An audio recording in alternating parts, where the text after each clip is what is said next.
ორსაათიანი დებატების მიუხედავად ცენტრალური საარჩევნო კომისიის წევრებსა და მედიის წარმომადგენლებს შორის შეთანხმება ვერ მოხერხდა, როგორც ცესტოს თავმჯდომარემ ჟურნალისტებს განუცხადა კომისიის წევრებმა ჟურნალისტებს მოусმინეს, თუმცა პოზიციები ვერ შეაჯერეს.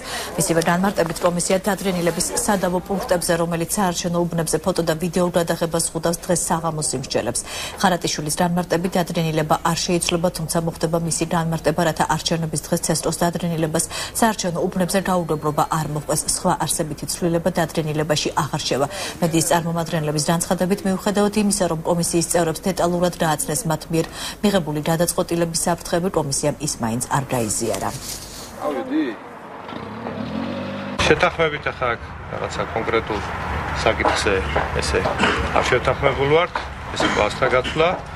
ჩვენ ვფიქრობთ, რომ ჩვენ ესეთი კომისიის წევრებმა გადავწყვიტეთ, რომ დღეს 6 საათზე არა კომისიის მაგლებში, არამედ რაღაც საერთო შეხვედრა და ასთან გასვლა გამოსვლა გავაკეთოთ. თუმცა იმის თქვა მე ასევე მინდა აღვნიშნო, რომ ამ დადგენილების შესვლას საკმაოდ ესეთი მნიშვნელოვანი მხარდაჭერა ჭირდება იმ თვალსაზრისით, რომ 9 კომისიის წევრმა მაინც უნდა გადაწყვიტოს, რომ რაღაცა ცვლილება შევიდეს. სამწუხაროდ ესე რომ შევთანხმდით, რომ ხო, აი ეს მუხლი მართლაც პრობლემურია თუ არა პრობლემის დეტალური არანაირი შეთანხმება არ მომხდარა, თუმცა ჩემთვის რაც ტოვებს, ასე ვთქვათ, ფანჯარას იმედის არის ის, რომ როგორც მინიმუმ, როგორც პატმაზურავმა თქვა, დღეს 6 საათზე შეიკრიბებიან და როგორც მინიმუმ რაღაცები დაზუსტდება, რაღაცაები გამოირიცხება ამ არსებული რეგულაციიდან. საკმაოდ ესეთი ცხარე დისკუსიები იყო, თუმცა მე ვფიქრობ, ჩვენ მივიტანეთ ჩვენი სათქმელი კომისიამდე, ჩვენ მიგვაჩნია, რომ ძალიან